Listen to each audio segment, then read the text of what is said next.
So, good afternoon guys, mga suki. So, nagpo-program po tayo ng laptop. Nagpapalit po tayo ng OS ng Windows 10. So, HP po siya, Pavilion. And DTS yung pinaka-model niya. DTS brand. Tapos, DTS Pavilion HP. So, tawag dito hindi laptop, netbook. So, nag-change OS po tayo. Kasi nalagyan ng password. So sabi ko mas maganda, mas i-reset, i-reformat na lang natin kasi naghahang na rin daw. So ganon.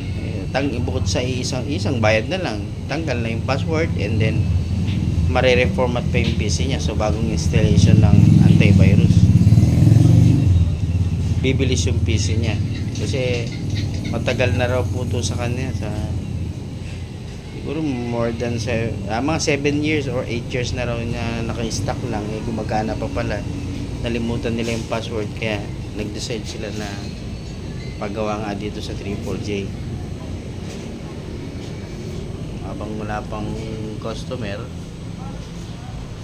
kakaalis lang kanina, so nagkaroon tayo ng time para gawa itong HP.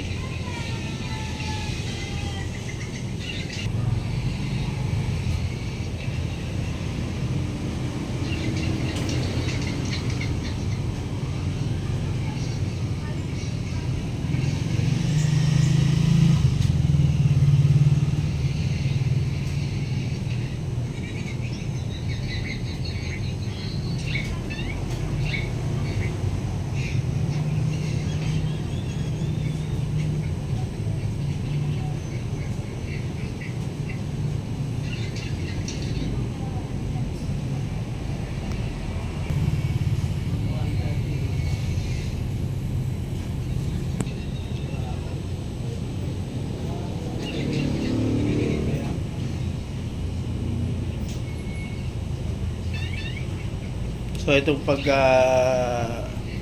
install ng OS medyo may katagalan din, siguro mga 30 minutes kasama na yung pag-install ng 30 o 1 hour kasi depende kung sa driver ng minsan kasi wala siyang wifi, hindi siya automatic wifi na magkakaroon. So hahanapan natin siya ng wifi itong driver solution. Kailangan naka-internet ka para magkaroon ng wifi.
So okay na po yung format natin. So yan ang po ang format. So okay na po siya guys. Good luck po. So ayan guys, na format na natin yung XP na netbook.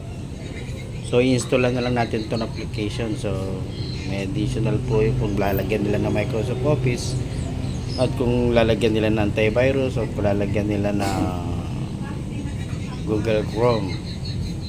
So guys, salamat po sa inyong pagtitiwala. God bless po sa inyong lahat.